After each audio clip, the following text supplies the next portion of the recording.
All right, joining me now is Alderman Jack Coatar. Thank you so much for being with us. Thanks for having me, Lauren. Great to be here. Thank you. So, upcoming election, tell us about yourself. What do you want voters to know about you? Sure, yeah, well, this is a big one. We got an election on September 13th. I'm an alderman.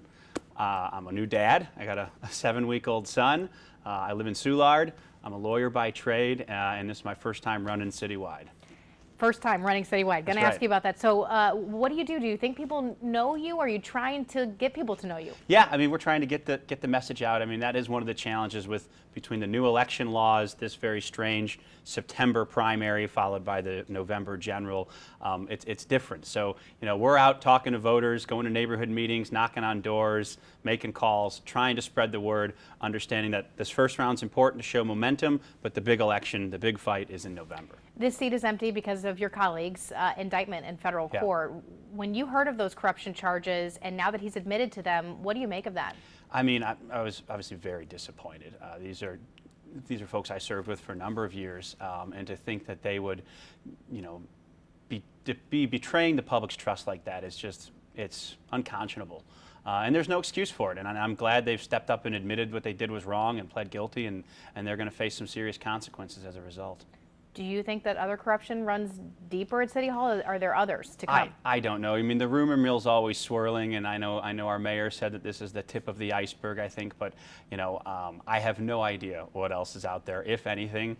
You know, but that is a problem. I mean, what's happened here has eroded people's trust in government, and so we've got a really difficult job to show that that I got a difficult job of showing I'm doing this for the right reasons. I'm doing it because we've got to restore integrity. We've got to have some competent leadership in City Hall, and we've got to show that we can get stuff done for taxpayers. As an older person, have you ever been approached with cash bribes? No, never. And I learned long ago as a young lawyer, I mean, one of the first things they tell you in law school is all you have is your reputation. So if you see something out of line, you need to call people on it and let somebody know. But no, I've never had anything like that happen to me.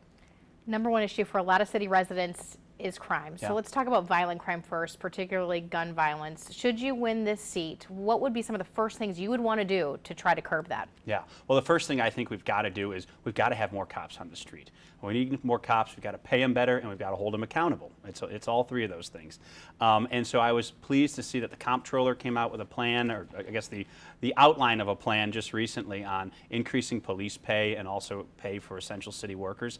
I think that's first and foremost. If we're going to get a handle on some of the extreme violence we've seen in our neighborhoods, you've got to have the enforcement mechanism. Yes, you also need the prevention and deterrence, but you've got to have the enforcement piece too, and right now we simply don't have enough people on the street to police the neighborhoods.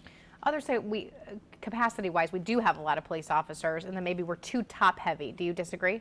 We may be too top-heavy. From everything I know in recent months and even years, you know, the Department of Leadership's been trying really hard to get the, as we call them, white shirts, the commanders out into the field more on the streets. We might be too top-heavy. I'm by no means an expert in police staffing, but I know from talking to policemen on the street, from talking to folks in neighborhoods, they want to see more cars, they want to see more cops walk in their neighborhoods. You do support then raises for the police? I do, very much so, and I think that's one of the differences between me and my opponent.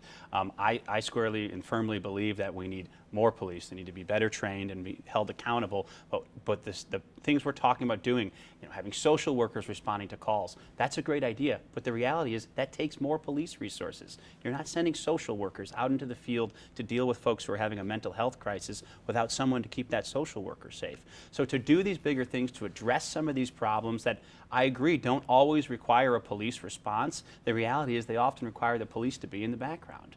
And so this is going to take more resources. We have a large number of guns on the streets. Do you think that Jefferson City is a hindrance to crime, and how would you combat what the state of Missouri is doing against the city? Yeah, I mean, it's a real challenge. You know, as you know, and I think most people realize, you know, this city is basically entirely preempted from doing anything related to firearms. You know, that Jefferson City has taken away our ability to legislate on a local level issues relating to guns. And that's a real problem, because what might work in rural Missouri, where, okay, fine, you want to carry your gun around, I guess that's okay, that doesn't fly in downtown St. Louis. That scares people, and it's causing major problems.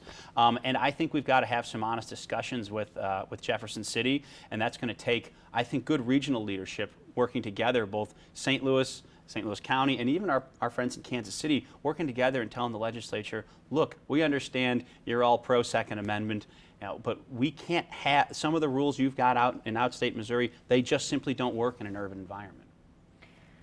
When it comes to police pay, where should that funding come from then? Yeah.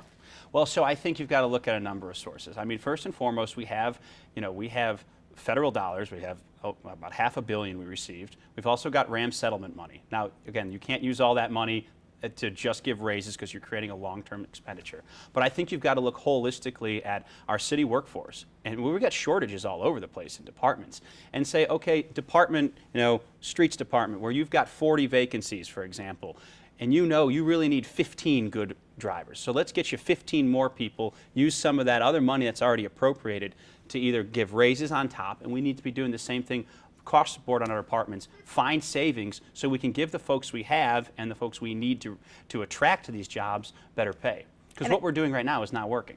I do want to get to city services in just a second, but I just want to touch on briefly some of these, what people might call a nuisance crime, even though it's not, it can still have a big impact, whether it's a theft of a car or a home break-in. Right. How would you start to address those? I mean, those are serious crimes, and those need to be a priority, and frankly, I don't get the sense right now that they are a priority for the city. I mean, most folks, luckily, will not be the victim of a very violent crime, but these nuisance crimes are what drive people out of our neighborhoods on a daily basis. They're what get people to say, you know what, I'm going to choose to, move elsewhere. It's what businesses downtown, when their windows are getting shot out, or when their employees' cars are getting broken into, that say, we have other options. We can go elsewhere where we don't have to deal with these things. And that's where you can have some enforcement. That's where having cops on the street investigating and keeping a watch can help with those. The other part of that is you need support on the prosecution side, which frankly we're not getting on those lower level offenses in the prosecutor's office right now.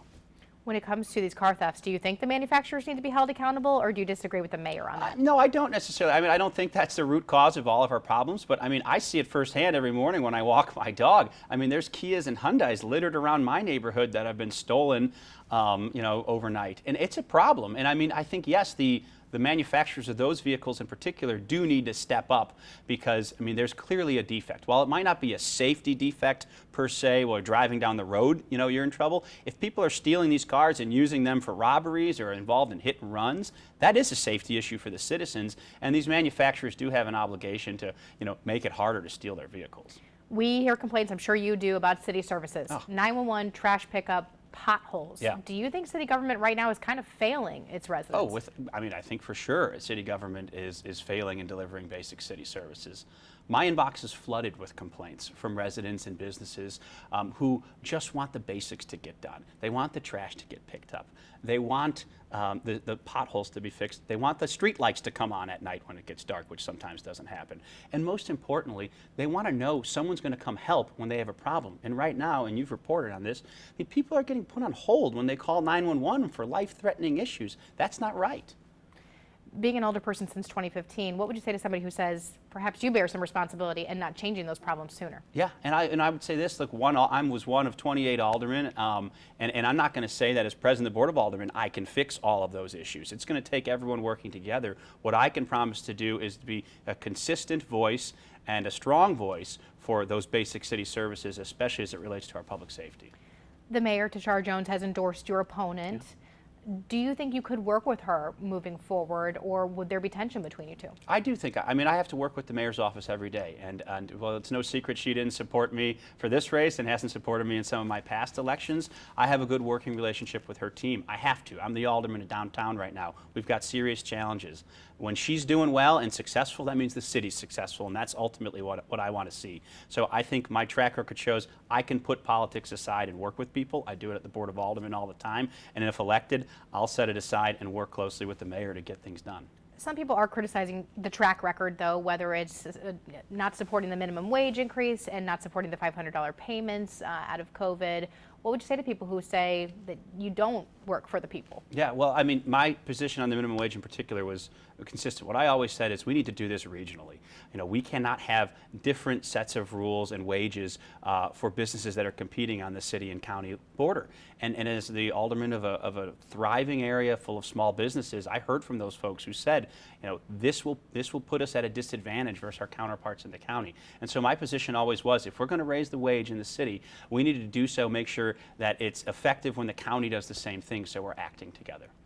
Development in the city, a lot of it has gone to the cortex and to Midtown. Has that been to the detriment of downtown, south side, north side? Well, I don't think so. I think having a strong urban core in the city is ultimately a good thing, and we need to build off of those successes.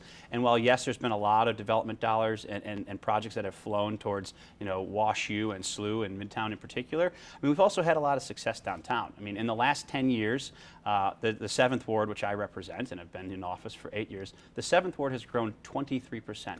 So we've had tremendous population growth in this ward. If that's something we could replicate throughout the wards in the city, not even 20%, but 10%, we'd have tens of thousands more residents in the city. So I think, development's important. It's an important part of my job as the alderman of the 7th Ward, and I want to take the successes we've had in my district and replicate those citywide.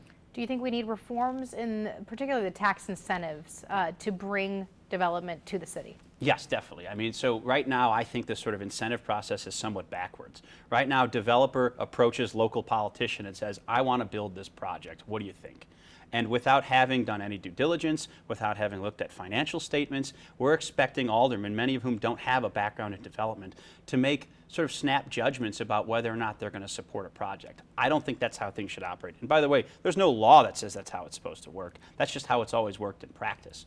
And we've got, applications in the St. Louis Development Corp that say, you must have a support letter for the alderman to make a project move forward. I don't think that's appropriate. I think projects should start with the professional staff at the St. Louis Development Corp. If you've got a good idea, bring it to them. Let them vet it. Let them run the numbers. If it seems like a good project, whether it's a commercial building or new residential, then you get the alderman and the community involved. And if it's something that they support in terms of the use and the size and everything else, then it should move forward. But we shouldn't have politicians that don't have a background in these areas of the professional expertise making these decisions on a whim. What is the number one issue keeping business from coming to the city, though? I think right now it's without a doubt public safety. I think, when you talk to employers who either have chosen not to locate here or are thinking about relocating, the number one issue is their employees don't feel safe. The earnings tax, should it stay or should it go? The earnings tax has to stay. We can't as a city survive without that tax. It's roughly a third, I believe, of our general revenue currently. And if we lose it, I don't know what we would do. I don't know how we would make up such a budget shortfall. Is it sometimes, used by businesses as a deterrent for coming here? Yes, but I ultimately think that's just the easy way out because they don't want to have the honest conversation and say, we're not coming there because we think it's too dangerous. A lot of people kind of shocked and appalled when SLPS announced they'd be cutting some bus service. Yeah. What do we need to do to lift SLPS up? Yeah, so I think the one thing we can do for SLPS, and I've talked to the teachers union about this, is first and foremost, it's public safety.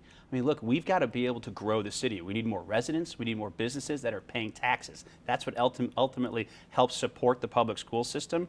I think it's something like 70% of tax dollars, property tax dollars, flow to the school district. So the more properties we can get online, the more things we can get on the tax rolls, the more success we're having for the schools. And kids also need to be able to go to school and learn, right? And right now we've got kids going to school who are hungry, who are coming out of violent neighborhoods and traumatic situations, and they're taking that to school with them. So the best thing we can do is make our neighborhoods safer, and that would go a long way towards helping the public schools. Not to sling too much mud, but what do you think voters need to know about your opponent? I think what's important to know about my opponent is that she's been on the Board of Aldermen 8 years, has a very difficult time building consensus, has a very difficult time passing any sort of meaningful legislation, and that's the difference between her and I. I'm a worker. I'm able to go down there and get things done, and I've got the respect of many of my colleagues, which is why almost the majority of the board has endorsed my candidacy. It's because I've got a proven track record of working with people. And do you think you could work with the mayor, the comptroller, and the rest of the aldermen? I do. I think I can, anyone who knows my background knows that I'm good at building consensus and working with folks. We might disagree on one thing, but the very next thing we might agree on. And so I don't take, political fights personally. That's part of the job. You got to rise above it. You got to get work done, especially in a time like this, coming out of a crisis in confidence where we've had, leaders who are going to be going to prison. We've got to show that we can get things done for people. Do you take umbrage when people call you the establishment candidate with some of your support, former Mayor Francis Slay or Alderman Joe Vollmer? Yeah, they can call me the establishment candidate, whatever. I mean, look, that is the election we're looking at right now is sort of a battle of ideologies. I'm a moderate Democrat who believes in good government. I'm running against someone who's somewhat of an ideologue, who is proud of her progressive credentials, and good for her. And we might not always agree. I think she's doing what she thinks is best for the city. But ultimately, this is local government. This is nuts and bolts. We got to pick up trash. We got to answer 911 calls. We got to police the streets. And that's what I think people want to see. What is your elevator pitch about you to voters? My elevator pitch is, look, I'm somebody with a track record of getting things done. I've got a young son. I want him to grow up in a thriving city, a safe city, a walkable city, a city that values its cultural institutions, and a city we can be really proud of. And we, for once, have the opportunity to get it done. For so long, we've said we can't do things in St. Louis because we're broke. It's not the case right now. We've got $500 million in federal funds. We've got money from the NFL settlement. We've got the resources to address some of these hard challenges, and we need a strong, independent voice running the Board of Aldermen to make the tough decisions and make this city a better place to live. Encouraging people to get out and vote? I'm encouraging people to please get out and vote on September 13th and then again November 8th. Alderman Jack Coatar, I appreciate your time. Thanks, Lauren.